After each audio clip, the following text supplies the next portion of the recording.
দেখুন আমি টমেটোগুলো শুকিয়ে নিয়েছি। আমার শুকাতে এখানে টাইম লেগেছে 4 দিন। নমস্কার, তাপসী রান্নাঘরে সকলকে স্বাগত। শুরু করছি নতুন একটা দিনে নতুন একটা ভিডিও। আজ আমি কোনো রান্নার রেসিপি নয়, এই টমেটো দিয়ে এত সুন্দর একটা ভিডিও করব, আশা করছি আপনাদের কাছে ভালো লাগবে। তা টমেটো কি ভিডিও করব? টমেটো আমরা কাঁচা কিন্তু এনে ফ্রিজে বেশি দিন রাখতে পারি না, নষ্ট হয়ে যায়। আমিও রেখে দেখেছি, নষ্ট হয়ে যায়, বেশি দিন রাখা যায় না। তাহলে আমরা টমেটো এই সস্তার বাজারে কিনে এনে কিভাবে স্টোর করব, সেটাই আজ আমি আপনাদের সঙ্গে শেয়ার করব। যে আমি এখন এত সস্তা টমেটো, এগুলো 5 টাকা কিলো এই টমেটো। তাহলে এই সময় বেশি করে টমেটো কিনে এনে কিভাবে আমি স্টোর করে রাখবো সামনের দিনগুলোর জন্য। তখন তো টমেটোর দাম প্রচুর বেড়ে যাবে, তখন টমেটো কিনতে গেলে অসুবিধে, সবার পক্ষে কেনা সম্ভব হবে না, 200 টাকা কিলো হয়ে যায়। তাহলে আমি যদি এখন এই অল্প দামে কিনে এনে সহজভাবেই স্টোর করে রাখি, তাহলে আমার সেই সময় কিন্তু কাজে লাগবে আর ভীষণ উপকার হবে। এখানে আমি 2.5 কিলো টমেটো নিয়েছি। এবার টমেটো গুলো কিন্তু আমি ভালো করে ধুয়ে নিয়েছি। এই দেখুন টমেটোর গায়ে এক্সট্রা জল আছে। এবার এই জলটা থাকলে চলবে না, তার জন্য আমি এরকম পরিষ্কার একটা তাওয়ালে করে দেখুন মুছে নিচ্ছি। পুরো উপরের যে জলটা, এটা কিন্তু এভাবে মুছে নিতে হবে। আপনারাও কিন্তু এইভাবে টমেটো এনে স্টোর করে রাখতে পারবেন, একদম সহজ উপায় আর সহজ ভাবে। এতে কোনো খরচাও নেই, বেশি খরচাও হবে না। আর যখন টমেটোর দাম বেড়ে যাবে, তখন এই স্টোর করা টমেটোটাই কিন্তু ব্যবহার করতে পারবেন। তাহলে দেখুন আমি টমেটোগুলো এভাবে কিন্তু মুছে নিয়েছি। তাহলে টমেটোগুলো আমি মুছে নিয়ে তারপরে আবার আসছি। দেখুন টমেটো আমি মুছে নিয়েছি, কি সুন্দর চকচক করছে টমেটো গুলো ধুয়ে মোছার পরে, দেখেছেন তো? আর টমেটোটা কিন্তু একদম নরম টমেটো নেওয়া যাবে না, এরকম টাইট দেখে একটু টমেটো নিতে হবে। নরম টমেটো নিলে কি হবে, এর ভিতরে রসটা বেশি হয়ে যাবে। এই দেখুন, এবার আমি কেটে নেব। দেখুন আমি টমেটো গুলো কিভাবে কেটে নিচ্ছি। টমেটো গুলো কিন্তু এভাবেই কেটে নিতে হবে। এই যে এইটা ফেলে দিতে হবে, নাহলে এটা কিন্তু গলবেও না, তারপরে আপনার সিদ্ধ হতেও অসুবিধা হবে, আবার শুকাতেও অসুবিধা হবে। তাই আমাকে এটা কেটে ফেলে দিতে হবে টমেটো থেকে। এই এভাবে আমি সব টমেটো গুলো কাটবো। কিন্তু আমি কিভাবে কাটলাম সেটাই আমি দেখাচ্ছি, আরো একটা কেটে আমি দেখিয়ে দিচ্ছি। টমেটো গুলো যেহেতু আমার খুব বেশি বড় না, তাই আমি একটা টমেটোকে মানে 8 টুকরো করে দিচ্ছি। টমেটো যদি বেশি বড় হয়, তাহলে সেই হিসাব করে টুকরোগুলো করে নিতে হবে।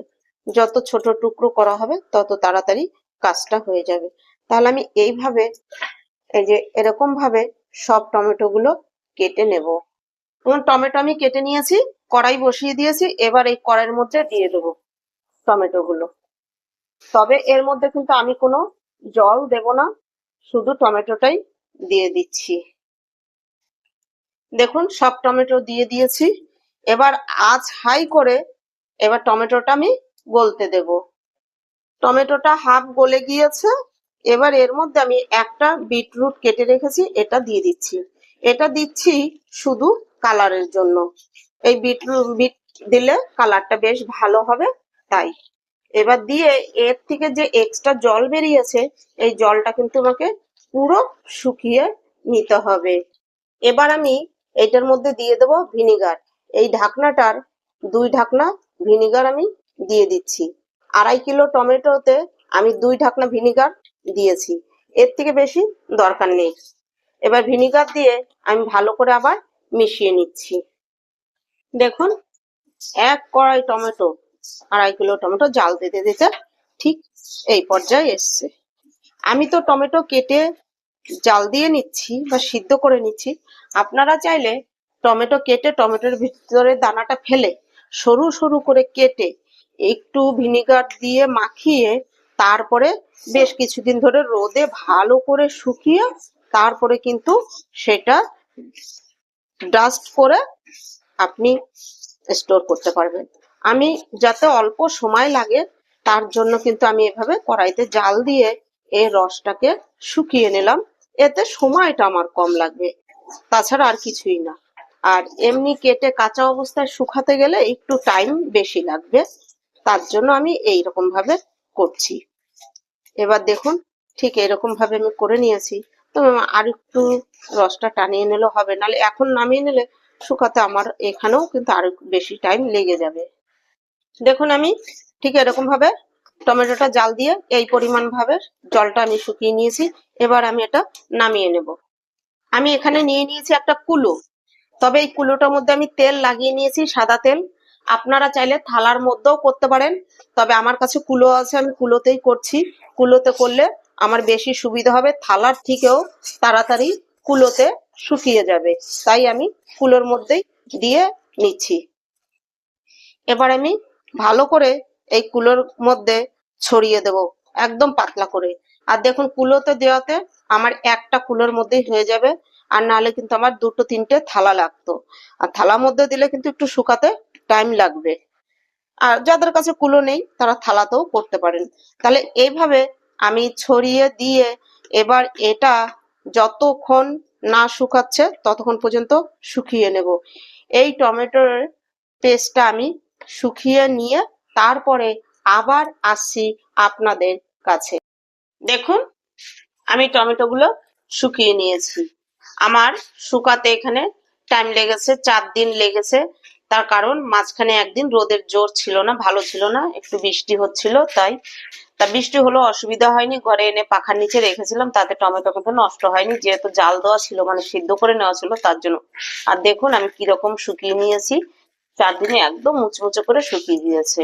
এবার আমি এগুলো একটা মিক্সিতে করে এবার পেস্ট করে নেব। আমি একটা মিক্সির জার নিয়ে নিয়েছি। এবার এই মিক্সির জারের মধ্যে টমেটো যে শুকিয়ে নিয়েছি সেগুলো আমি দিয়ে দিচ্ছি। দেখুন সবগুলো আমি দিয়ে দিয়েছি। এবার একটা ঢাকনা আটকে নিচ্ছি। দেখুন পেস্ট করে নিয়েছি, আমি ঢাকা খুলে নিচ্ছি। দেখুন কি সুন্দর পেস্ট হয়েছে। এই দেখুন ভালো করে শুকিয়ে নেওয়ার কারণে পেস্টটা এত সুন্দর হয়েছে যে আমার কিন্তু আর এখানে চালাচালির দরকার নেই। যদি একটু ভালো করে মুচমুচে করে শুকিয়ে নিন তাহলে কিন্তু এরকম ডাস্ট করে নিলে আর চালতে হবে না। আর যদি ভালো করে না শুকানো হয় তাহলে কিন্তু আপনাকে চেলে নিতে হবে। আমার দেখুন চালার কোনো দরকার নেই।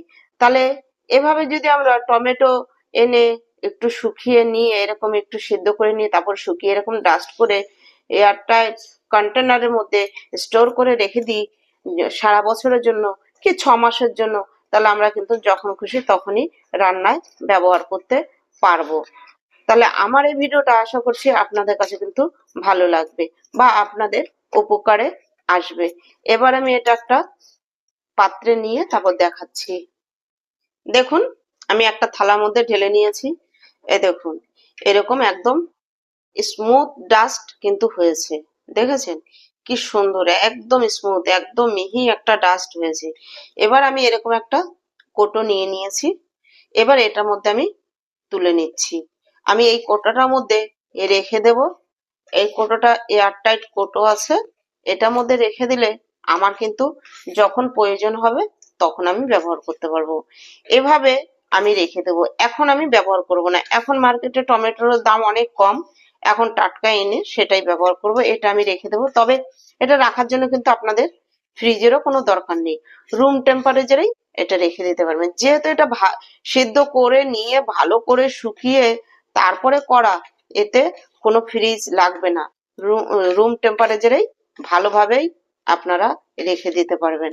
দেখেছেন আমার এই যে এটার 1 কোটো হবে, সবটা দিলে 1 কোটো হয়ে যাবে।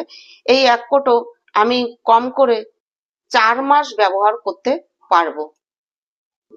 দেখুন আমি একটা বাটি নিয়েছি। এবার এই যে কোটোতে আমি টমেটো যে ডাস্টটা করে নিয়েছি এখান থেকে আমি কিছুটা নিয়ে আপনাদের আমি দেখিয়ে দিচ্ছি।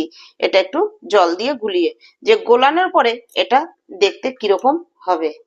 দেখুন সামান্য জল প্রথমে দিয়ে দিচ্ছি, একবারে বেশি জল আমি দিচ্ছি না। এই দেখুন এরকম অল্প করে জল দিয়ে গুলিয়ে নিতে হবে, একদম বেশি জল দিলে তো পাতলা হয়ে যাবে। দেখুন এভাবে যদি আমি গুলিয়ে নিই পুরো কিন্তু টমেটো পেস্ট হয়ে গেল। কি সুন্দর দেখুন। তাহলে এইভাবে গুলিয়ে নিয়ে বা ডাস্ট অবস্থায় যেরকম আমরা জিরে ধনে লঙ্কা গুঁড়ো, জিরের গুঁড়ো, ধনে গুঁড়ো ব্যবহার করি, গুঁড়ো ভাবেও কিন্তু আমরা ব্যবহার করতে পারবো। দেখুন কি সুন্দর টমেটোর পেস্ট হয়ে গিয়েছে না? কেউ বলতে পারবে যে এটা আমি শুকিয়ে গুঁড়ো করে রেখেছি? দেখে মনে হচ্ছে না যে এটার পেস্ট করে নিয়েছি আমি মিক্সিতে, পেস্ট করে নিয়ে তারপরে এই যে রেডি করে নিয়েছি। আর সেন্টটাও কিন্তু একদম পারফেক্ট আছে, আর কালারটাও দেখেছেন পুরোপুরি একদমই ঠিক আছে, একরকম কালার আছে, কালারও কোনো পরিবর্তন হয়নি। আর এইভাবে রাখলে এর স্বাদেরও কিন্তু কোনো পরিবর্তন হবে না। তাহলে আমি কিন্তু এইভাবে এখন এই যে যে করে নিয়েছি, কন্টেনারে যে ভরে নিয়েছি, এবার এটা এয়ারটাইট করে আমি কিন্তু রেখে দেব। তাহলে আশা করছি আমার এই ভিডিওটা আপনাদের কাছে ভালো লাগবে। ভিডিওটা যদি ভালো লাগে লাইক কমেন্ট সাবস্ক্রাইব করবেন, সাবস্ক্রাইব করে পাশে থাকা বেল আইকনটি প্রেস করে নোটিফিকেশনটি অন রাখবেন। যখনই আমি এরকম নিত্য নতুন ভিডিও আপলোড করব পৌঁছে যাবে সবার আগে আপনাদের কাছে। আজ ভিডিওটা এখানেই শেষ করছি, ফিরে আসবো নতুন একটা দিনে নতুন একটা ভিডিও নিয়ে।